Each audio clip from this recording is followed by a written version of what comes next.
عمر رضی اللہ تعالی عنہ کی خدمت میں ایک آدمی یمن سے حاضر ہوا اور عرض کیا کہ آپ تاریخ کیوں نہیں ڈالتے کہ یہ واقعہ فلاں مہینے اور فلاں سال ہوا۔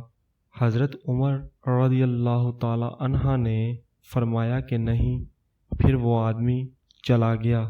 خیالات بار بار آنے لگے، یہاں تک کہ آپ کا دل مطمئن ہو گیا تو آپ نے مہاجرین و انصار کو ایک جگہ جمع کیا اور اس یمنی آدمی کی بات پیش کی۔ پھر ان سے ایک سوال کیا کہ تاریخ کا آغاز کہاں سے ہونا چاہیے۔ ایک طویل خاموشی چھا گئی۔ ہلکی سی آواز آئی جس وقت رسول پاک صلی اللہ علیہ وآلہ وسلم شرک کی زمین سے نکلے، یعنی جس دن ہجرت فرمائی۔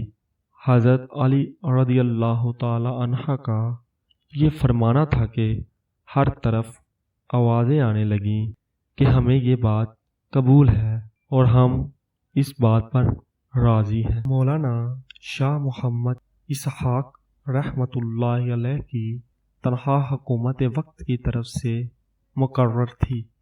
جب انگریز کا دورہ ہوا تو عربی مہینے کی بجائے انگریزی مہینوں کے اعتبار سے تنخواہ ملنی شروع ہوئی۔ جب شاہ صاحب رحمۃ اللہ علیہ کی تنخواہ آئی تو انہیں بھی انگریزی تاریخ لکھنے کو کہا گیا، لیکن انہوں نے عربی تاریخ ہی لکھی۔ جب ان سے کہا گیا کہ عربی تاریخ لکھنے سے تنخواہ بند ہو جائے گی تو شاہ صاحب رحمۃ اللہ علیہ نے فرمایا رازق اللہ ہے،